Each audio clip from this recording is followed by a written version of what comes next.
Hi. So something I've come to realize this week as I've been pondering as I do is that fatness and thinness come from the same cope. Hi, my name is Maya. I'm a Renaissance woman and I'm here to help you grow. I'm about to get my period, so I'm feeling a bit more fired up, a little more pessimistic maybe about things. So what better time to discuss body politics? I was gonna just label this video, I'm fat phobic. And have it be like a quick clickbaity title. People can't be healthy at every size, but you can be unhealthy at every size. Okay, fat phobia is prejudice, discrimination, or fear directed at larger bodies, rooted in societal biases about weight, attractiveness, and health. I don't think I'm actively prejudiced, discriminatory, or fearful of fat people. So I don't think I'm fat phobic directly. As internalized fat phobia is when a person absorbs society's negative beliefs about larger bodies and then applies those beliefs to themselves, even if they don't consciously agree with them. So that's what I thought I was when I was starting this video. Because I was like, okay, I'm not fat phobic. I just have internalized fat phobia. But I also realized recently, I don't want to be like this kind of thin. And maybe that's cope too, knowing I can never look like that because I'm 5'2" and have G-cup boobs. Like, this is never happening. So I decided to look deeper into this kind of body type as well, because I feel like we had this, that was the big thing. It was like, yes girl, like be fat, all bodies are beautiful. And then we had this for the longest time, and it's like coming back of like model vs thin, you have to look like this. And I'm curious where these two things come from.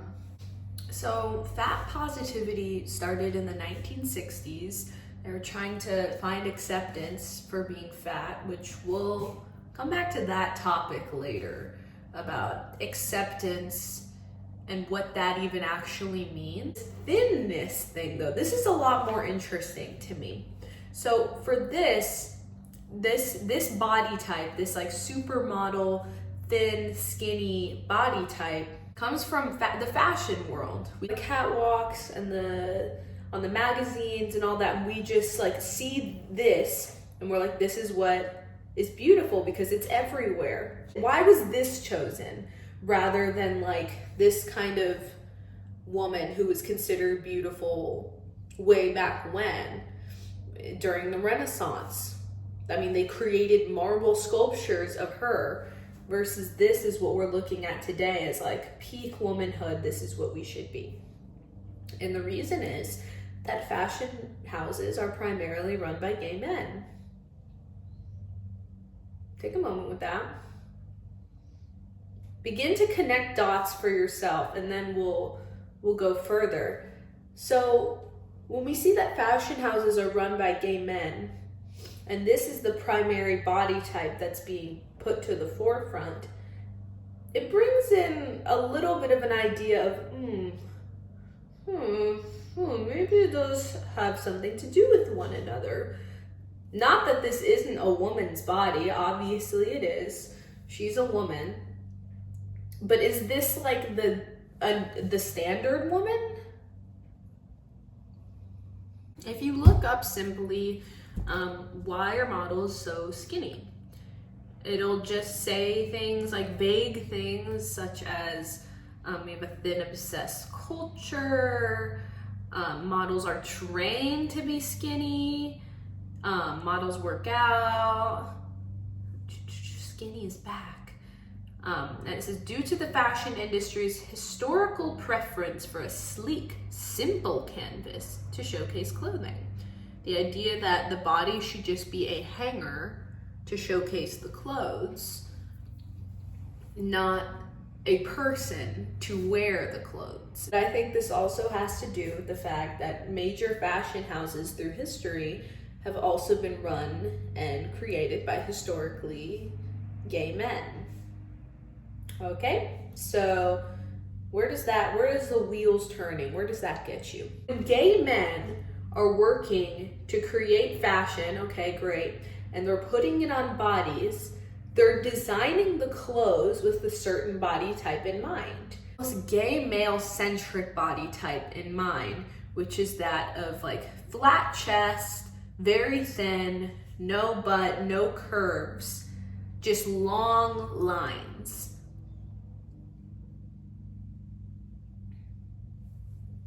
Are you catching what I'm putting down here? You're not designing clothes with the female form in mind.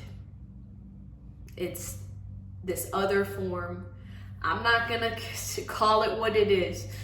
I kind of want to call it what it is, but it's hard. Okay, with the young boy's body in mind. Women see the covers, they go, oh, that's beautiful, which they are, objectively, and women all over the country, all over the world look at it and go, why don't I look like that?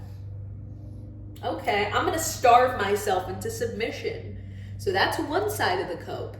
One side of the cope is, I don't look like that, this thing that everyone's pressed upon me, so I'm gonna starve myself into submission and try to look like that. And then you see people who aren't meant to look like that and they're starving themselves. We're even seeing it with Ozempic now and other GLP-1s where people lose a ton of weight and get really skinny and they still don't look like that, right?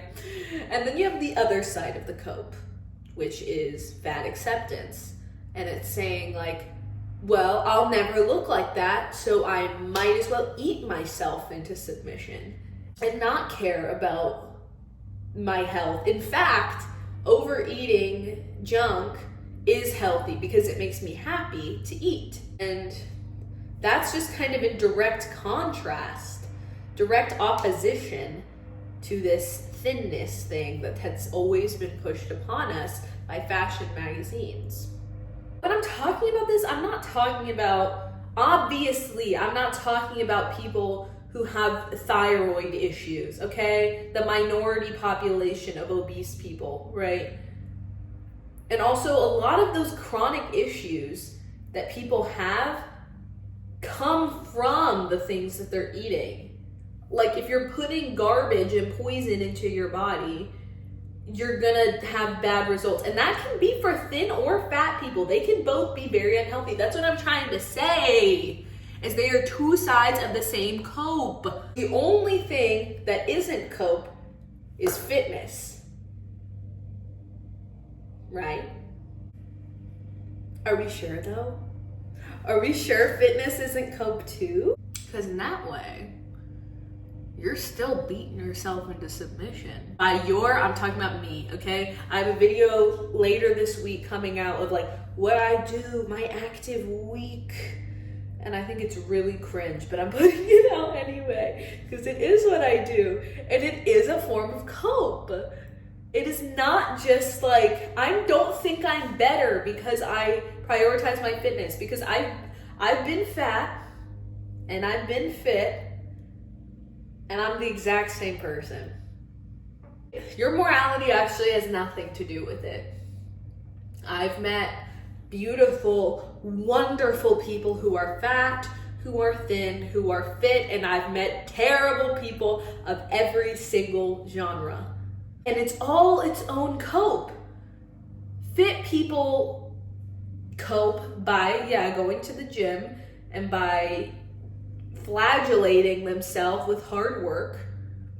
Thin people maintain that kind of control by not eating enough and by starving themselves. And fat people do it by overeating and not moving. You can work out at any of these levels and create a sense of fitness for yourself. Like, you can be fat and kind of fit. You can be skinny and kind of fit.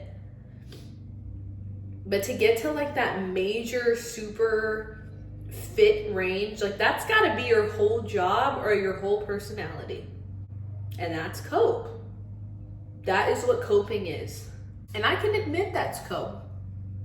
Because I grew up with, you know, you think of grandmothers, you think of like warm hugs, and she wants to feed you chocolate chip cookies and wants to make sure you've eaten. And I had an almond grandmother. Actually, I still do. She's still here, and she still has not missed the gym in a decade. As long as I can remember this topic of weight loss, it was Weight Watchers or keto or Whole30, and now it's Ozempic. I'm talking at Thanksgiving dinner this year. They're chit-chatting. Like it's normal chit-chat to talk about how we're losing weight. At Thanksgiving dinner.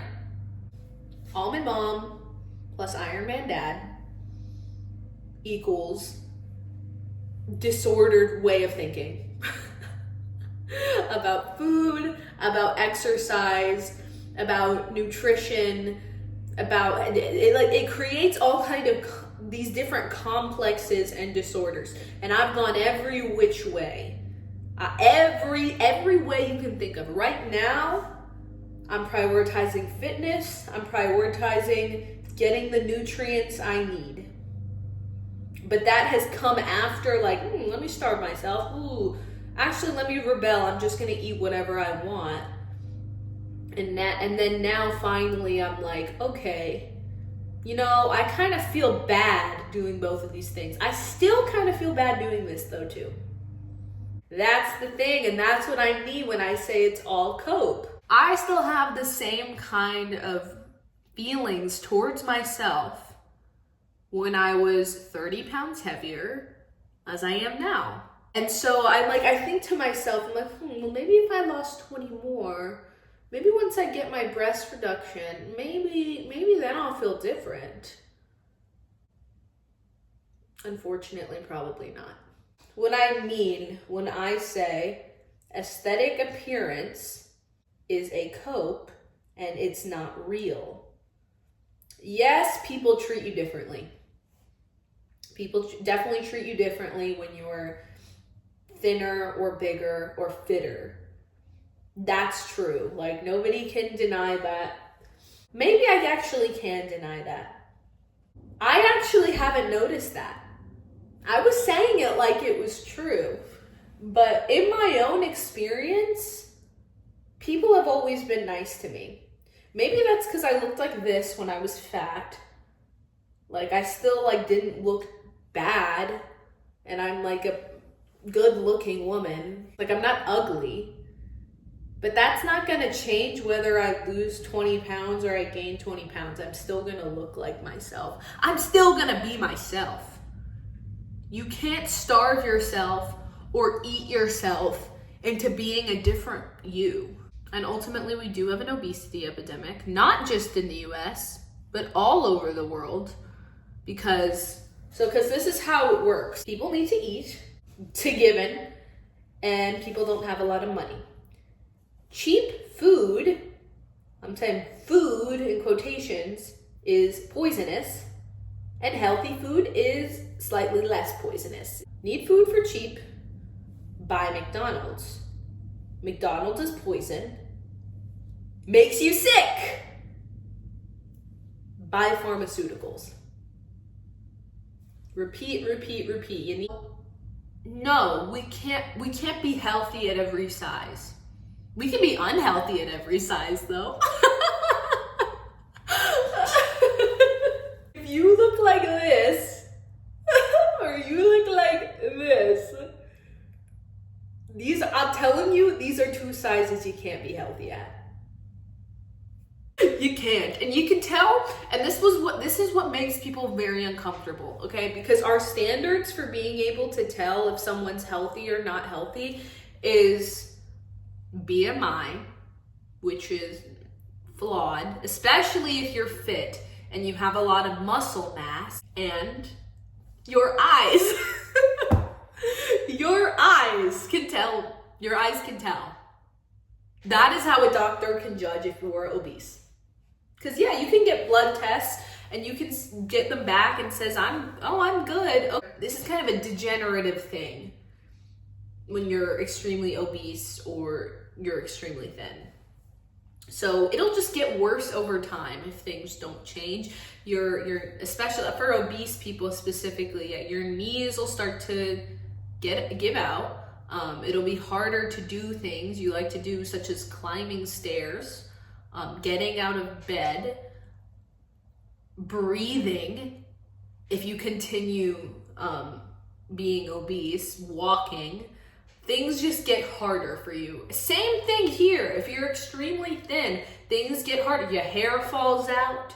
You lose your reproductive ability. Actually, that can happen on both sides. You lose your reproductive ability. You can become anemic or just like extremely cold. You can become frail, like your bone density will start to decline. Have you ever seen like the old grandmother that like breaks her hip? It's because she's frail, because she prioritized this magazine thing, being skinny, instead of being fit. I'm not saying fit isn't also a cope, but it is kind of the best cope you can do.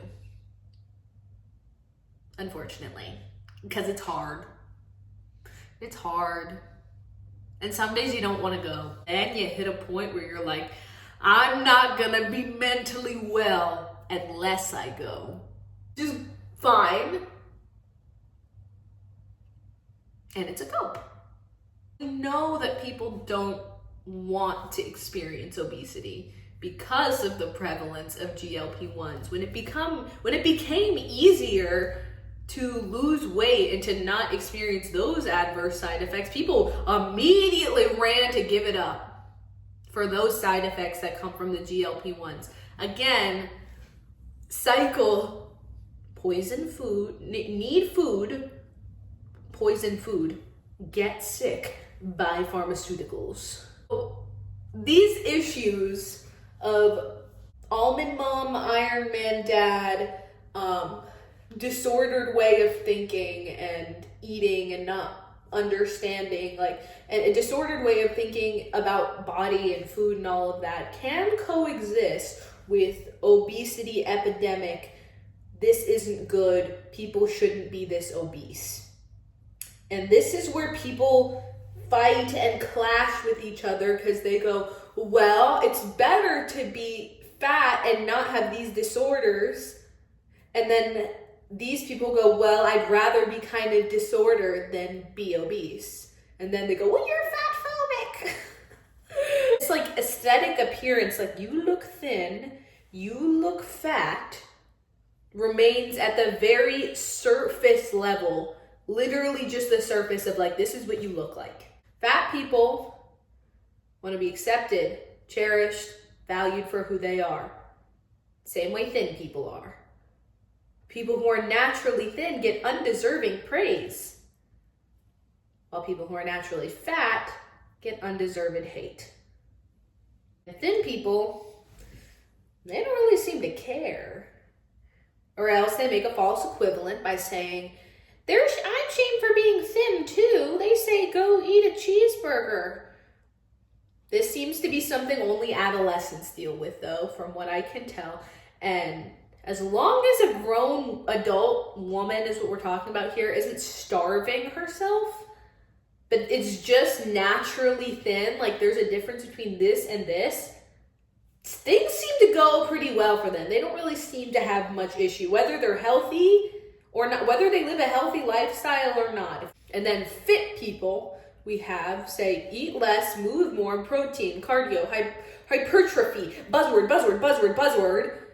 And if you do all this, you'll feel great. And you'll feel awesome. And you'll look awesome. And everything will be sunshines and rainbows. And like I said, over the past year, I've lost over 20 pounds. So I made my way from somewhat fat to somewhat fit.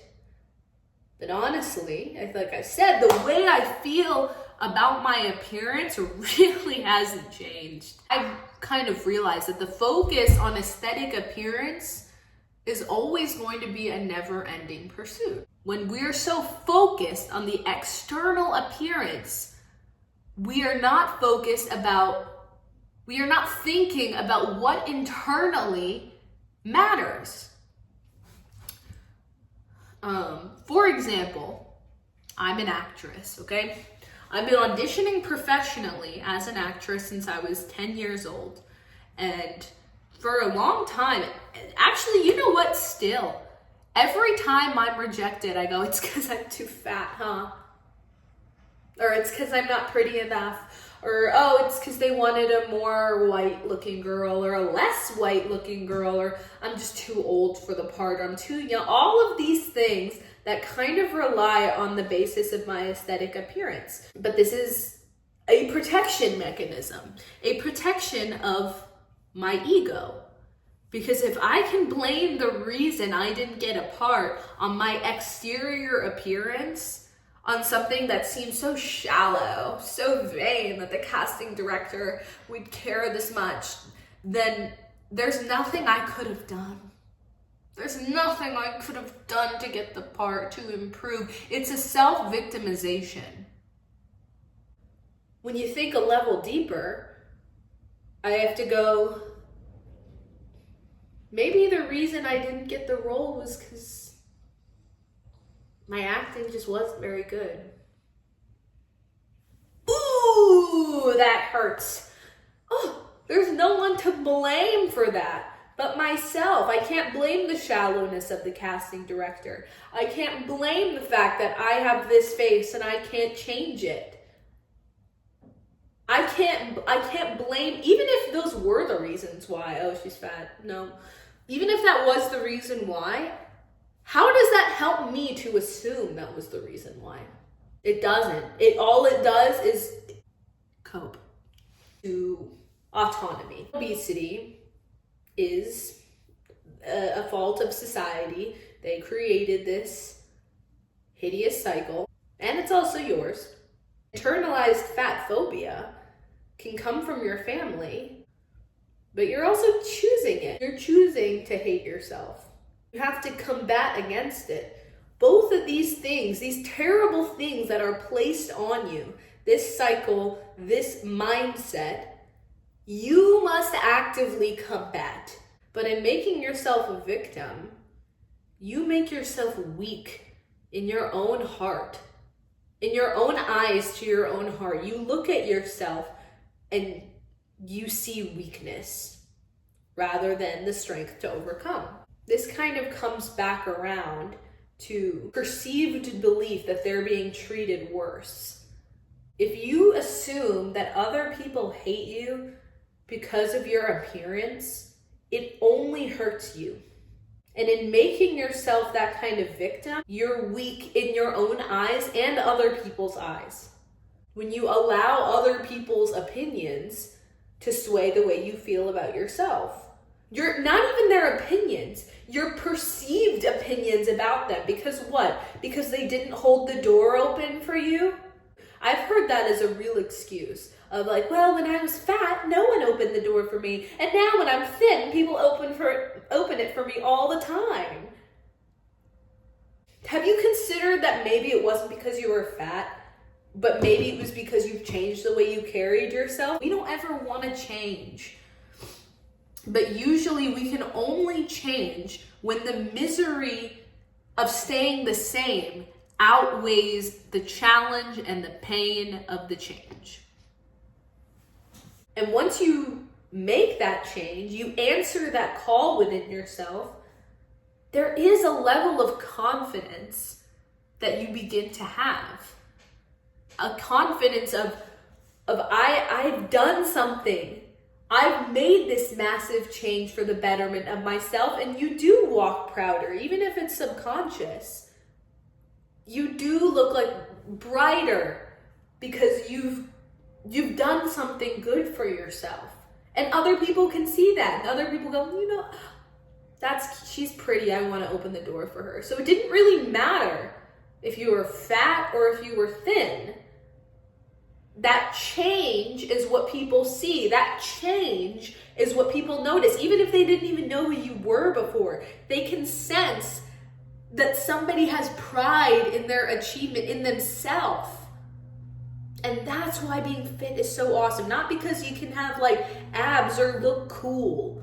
Like, okay, like that's fine. That's not even what I'm talking about when I'm talking about fitness. I'm not talking about like this person who spends 5 hours in the gym and doesn't have a life and only eats like pickled vegetables and rice and chicken.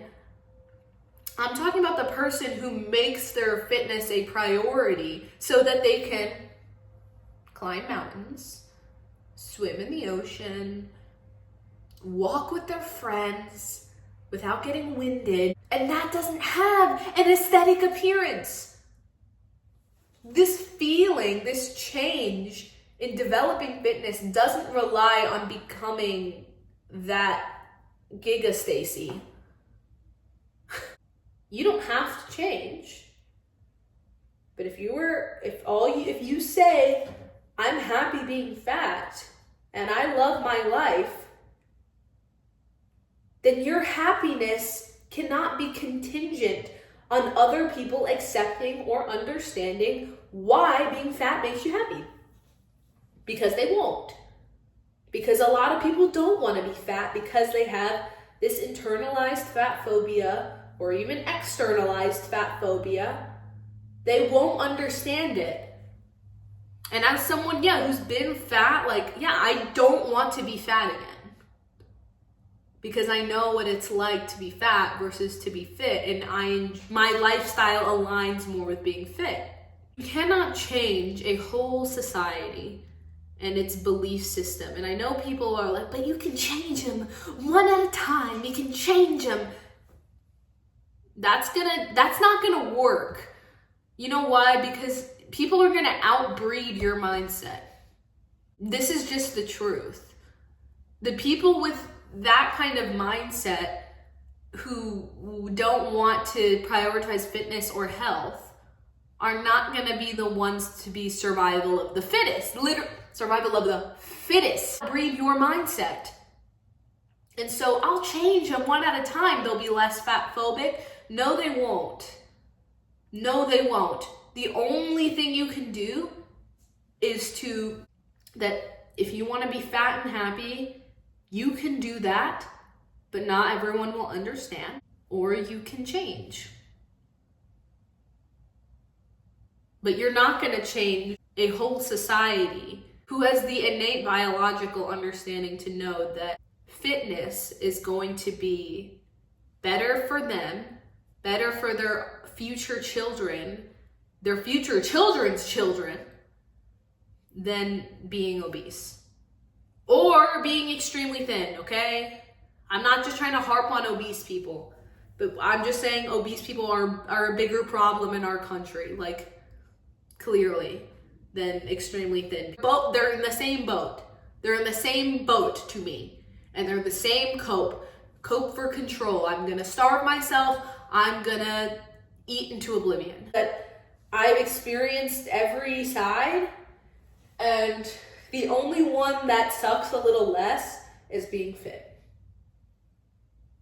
And life still sucks in some ways. I'm grateful. I'm so grateful for my life, but life still has its challenges. It doesn't change everything to be fit. It doesn't make everything in life better, but it does make this part better. The great thing is I don't care if you don't want to live your life the same way I do, because it's not my life. It's my life is mine, your life is yours. I don't have to live in your body, and you don't have to live in mine. That's it. If you made it till the end of the video, thank you so much for watching. If you liked it, please like and subscribe and leave a little comment. I want to chat with people. I want to chit chat.